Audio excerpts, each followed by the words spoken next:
Polda Metro Jaya segera memeriksa sejumlah barang bukti kasus korupsi yang menjerat ex-Jampitsus Febri Adriansyah. Polisi juga menggandeng FBI dan kedutaan asing guna memeriksa barang bukti lain.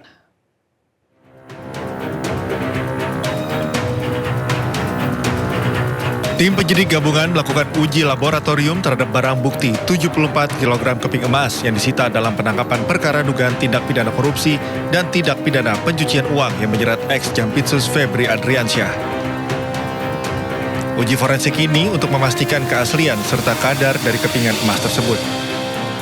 Polda Metro Jaya juga berkolaborasi dengan pihak lain seperti FBI, Kedutaan Amerika Serikat dan Singapura, serta Bank Indonesia terkait barang bukti sejumlah mata uang asing.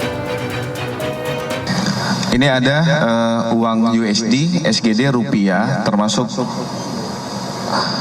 emas batangan. Jadi nanti akan dilakukan uji terkait tentang Singapura dolar, US dolar dari FBI dan Kedutaan Amerika, termasuk dari Kedutaan Singapura dan Bank Indonesia. Kami akan sampaikan pada teman-teman sekalian secara berkala. Tadi dari teman kita dari Pegadaian Pusat sudah menyampaikan, nanti hasilnya dari 74 lempeng ini akan disampaikan hasilnya kepada teman-teman sekalian.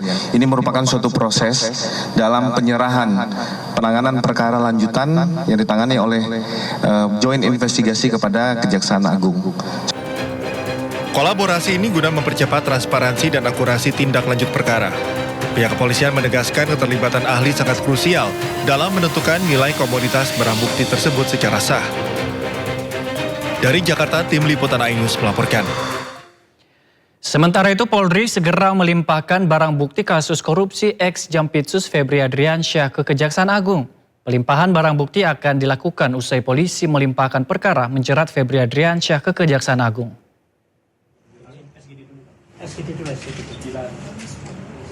Korps Pemberantasan Tindak Pidana Korupsi Polri akan melimpahkan barang bukti terkait kasus dugaan korupsi 3 kasus korupsi dan tindak pidana pencucian uang menjerat ex-Jampitsus Febri Adriansyah dalam waktu dekat. Pernyataan disampaikan Kabak Ops Kortas Tipikor Polri, Kombes Polisi Ahmad Yusuf Afandi. Pelimpahan barang bukti dilakukan setelah kepolisian melimpahkan berkas kasus Febri dan Don Rito kepada Kejagung. Pelimpahan barang bukti akan dilakukan bertahap untuk nantinya ditindaklanjuti.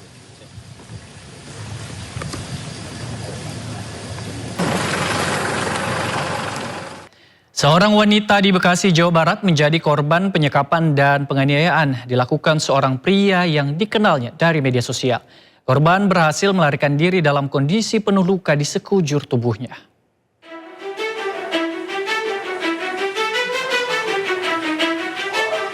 Wanita berusia 25 tahun asal Kampung Rawalintah, Cikarang Utara, Bekasi harus menahan sakit usai menjadi korban penyekapan dan kekerasan yang dilakukan oleh kekasihnya sendiri.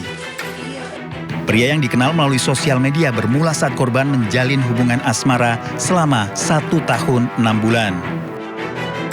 Pelaku sosok yang temperamental hingga terjadi penyekapan serta kekerasan di sebuah kosan. Korban tidak boleh beraktivitas di luar kosan selama 1 pekan terakhir. Tak tahan dengan siksaan yang dialami, korban kabur melalui jendela. Terus di 1 minggu terakhir ini dia benar-benar udah hilang kesadaran. Mukulin tuh udah terus tiap hari. Mau dia lagi tenang, mau lagi emosi dia tetap mukul. Karena posisinya pas malam itu dia lagi pergi. Terus aku ngeberaniin diri buat kabur lewat jendela. Karena dikunci pintunya depan belakang. Kelakuan sih awal sih baik, nge-treat Tika juga baik. Nggak gimana-gimana sih anaknya mah, gitu kan.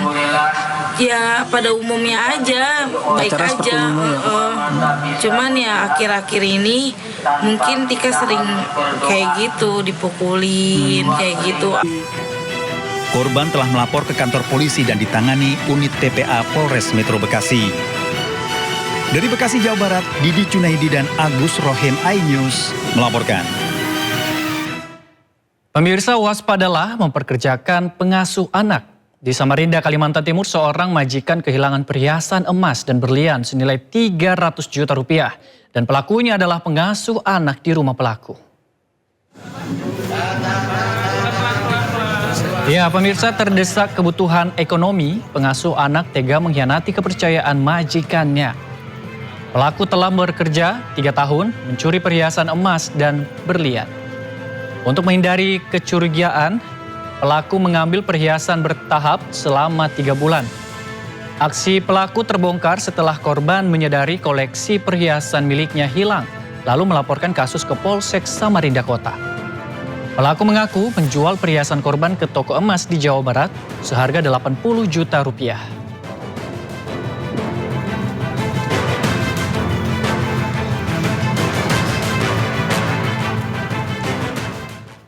Pemirsa, isak tangis tak terbendung mewarnai pemakaman massal 9 korban kecelakaan maut rombongan pengantin di Indramayu, Jawa Barat.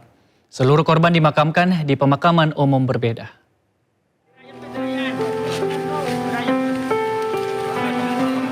Suasana duka menyelimuti Kampung Jemeti, Desa Cempeh, Kecamatan Lelea, Kabupaten Indramayu, Jawa Barat, Senin pagi.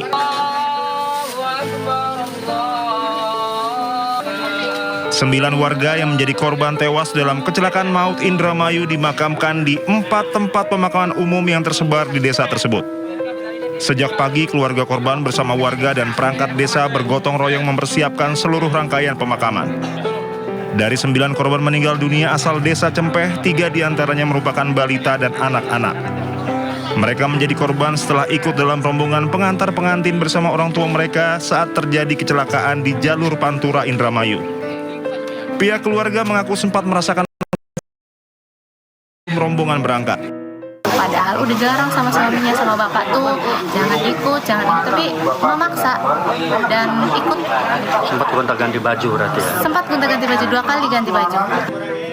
Hingga Senin siang, jumlah korban meninggal dunia bertambah menjadi 12 orang. Sementara 6 korban luka-luka masih dirawat di Rumah Sakit Mitra Plumbon Widasari. Dari Indramayu, Jawa Barat, Toy Iskandar, iNews melaporkan. Tim Traffic Accident Analysis TAA Ditlantas Polda Jawa Barat dan Satlantas Polres Indramayu menggelar olah tempat kejadian perkara kecelakaan maut menewaskan 12 orang. Polisi belum menetapkan tersangka dan 3 sopir yang terlibat kecelakaan masih diperiksa.